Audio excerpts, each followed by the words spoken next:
Ndio, karibu sana, ni mtumishi Malekesa tena wakati mwingine. Namshukuru Mungu, asante kwa sababu utakwenda kutazama video hii hadi mwisho ili kwamba uweze kuelewa kile ambacho Mungu amekileta kwako. Kwa sababu Mungu anahitaji kuzungumza na wewe kwa siku ya leo. Ujumbe wetu wa siku ya leo unaitwa Zijue kanuni za ufalme wa Mungu ili ufanikiwe.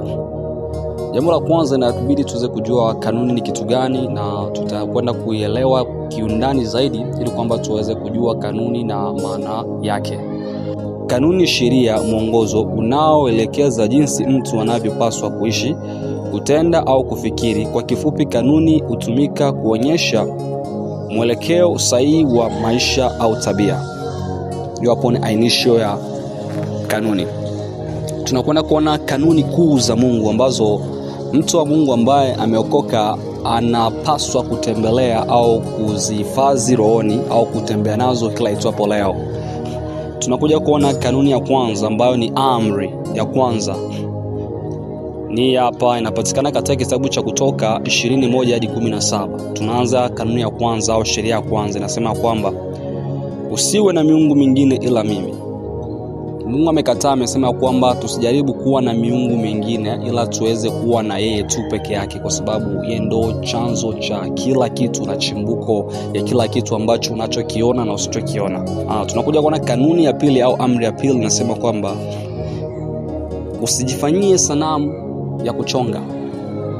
Kujifanyia sanamu ya kuchonga ni ile hali ya kuchukua kitu au kinyago umekichonga na kiweka hapo na kuona kiabudu na kuwa ni Mungu wako. Hiyo hapo ni kosa la jinai ambao haustahili kulifanya. Tuangalia amri ya tatu, inasema kwamba usilitaje bure jina la Bwana Mungu wako. Tukizungumza kuhusiana kulitaja bure jina la Bwana Mungu wako, ni hali ambayo watu wanajikita sana kutaja neno la Mungu bure bila kuelewa kama ni kosa ambalo linasababisha asiweze kufanikiwa katika maisha yake yote. Ina maana jina la Bwana maadamu unalitaja, jitahidi kwanza uelewe sababu ya kutaja jina hilo, kwa sababu usipoelewa sababu ya kutaja jina hilo itakuletea shida ambayo hautaweza jinsi gani ya kuitatua. Ndiyo amri ya 4 nasema kwamba ikumbuke siku ya Sabato uitakase.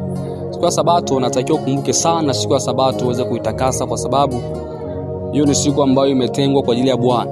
Unatakiwa uitakase kila itwapo leo. Hiyo siku ya Sabato, kila siku ya Sabato unatakiwa uitekeleze ili kwamba uitakase. Tunaenda amri ya 5, inasema kwamba waheshimu baba yako na mama yako. Hiyo ni kanuni au amri ambayo unatakiwa kuitembelea zaidi sana, ya kuheshimu baba yako na mama yako aliyekuzaa. Usipowaheshimu, hauwezi kutembea na Mungu sehemu moja, hauwezi kukaa na Mungu pamoja, hauwezi kutembea na Mungu katika viwango vikubwa. Unatakiwa uweze kuheshimu wazazi wako, ndiposa utakwenda kutembea na Mungu kwa viwango vikubwa sana. Tunaangalia kanuni ya 6, usiue. Kuua ni jambo la kuua mwanadamu au kupoteza maisha ya mwanadamu. Usijaribu kufanya hivyo. Na kuua si mpaka tu uchukue kisu au uchukue silaha uweze kumuua mwanadamu, hapana. Kuua pia na chukua sehemu ya kwamba unaweza kaenda mtu alikuwa katika hali ya kiroho, anamwamini Mungu kweli, lakini wewe ukaenda na maneno ambayo ni tofauti na maneno ya Mungu, ukakwenda akafa kiroho.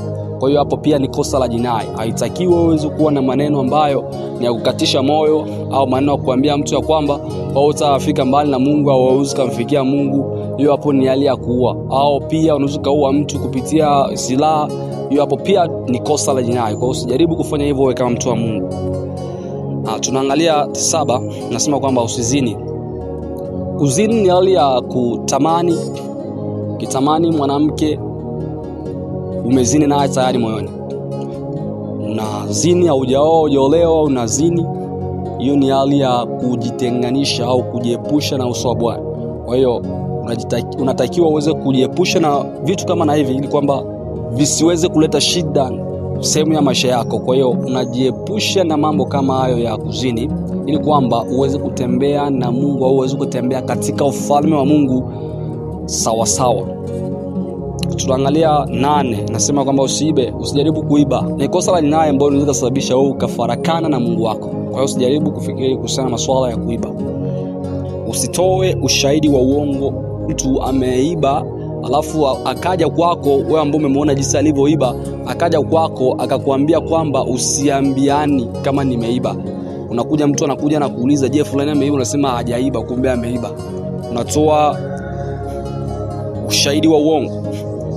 Tunaenda 10. Usitamani mali ya jirani yako. Kutamani pia ni kosa la jinai. Kwa usijaribu kutamani mali ya jirani yako. Ukitamani, mwisho wa kutamani ni kwenda kuiba. Ndio maana tamaa zetu ambazo si wanadamu tunazo, natakiwa tuwe tunajiepusha nazo mbali sana. Tusiwe karibu na tamaa zetu, tujiepushe kabisa na tamaa ili kwamba Yesu Kristo aweze tembea pamoja nasi. Ndio tunasoma kitabu cha Yoshua 1:8 nasema hivi: kitabu hiki cha Torati kisiondoki kinywani mwako, bali yatafakari maneno yake mchana na usiku, upate kuangalia kutenda sawasawa na maneno yote yaliyoandikwa humo. Maana ndipo utakapofanikisha njia yako, kisha ndipo utakapostawi sana. Kwa hiyo tunakuja kuona swala la siku ustawi sana ni kitabu cha Torati kisiweze kuondoka kinywani mwetu, ili kwamba tuweze kustawi na kufanikiwa na kutembea katika ufalme kwa jinsi tupasavyo sisi. Ndio tunaangalia amri kuu 2 za kushika katika maisha. Kwa hiyo kuna amri kuu 2 ambazo tunatakiwa tuzishike katika maisha, na amri hizo zimefungamanishwa kwa amri zote 10.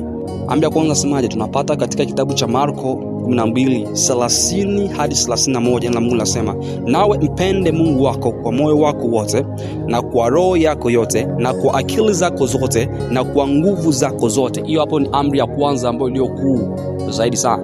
Let's imagine ukimpenda Bwana Mungu wako hauwezi kumtenda dhambi, ni kitu ambacho hakiwezekani. Kwa hiyo unampenda Bwana Mungu wako kwa roho yako yote, kwa akili zako zote. Kwa sababu gani? Usije kumtenda dhambi. Lakini maadamu unashindwa kutenda yaliyokupaswa wewe kutenda ya kutokumpenda Bwana Mungu wako, hapo lazima utakwenda kumfanya dhambi au utakwenda kumtenda dhambi. Kwa sababu gani? Umeshindwa kumpenda Bwana Mungu wako kwa roho yako yote, kwa akili zako zote. Tunaangalia amri ya pili, nasema kwamba, na ya pili ndio hii: mpende jirani yako kama nafsi yako. Hakuna amri nyingine iliyokuu kuliko hizi. Na maana tunaona amri 2. Ya kwanza ni kumpenda Bwana Mungu wako, ya pili kumpenda jirani yako kama nafsi yako. Maadamu unapenda jirani yako kama nafsi yako, hautakuja kumtenda kitu kilicho kibaya. Kwa sababu gani? Umempenda jirani yako. Umempenda jirani yako, hautamtenda kitu kilicho kibaya. Asante. Tunakuja kuona swali inasema hivi: nifanye nini ili nizishike kanuni hizi? Hili swali ambalo utajiuliza. Kwa hiyo nataka nikupatie majibu jinsi utakavyokuwa unatembea katika kanuni hizi. Jambo la kwanza, fanya maamuzi sahihi ya kumwamini Yesu. Marko 16:16.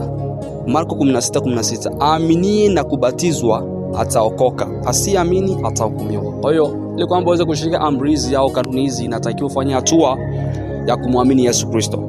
Tunaangalia jambo la pili, tubu dhambi zako zote. Kitabu ni cha Marko 1:15.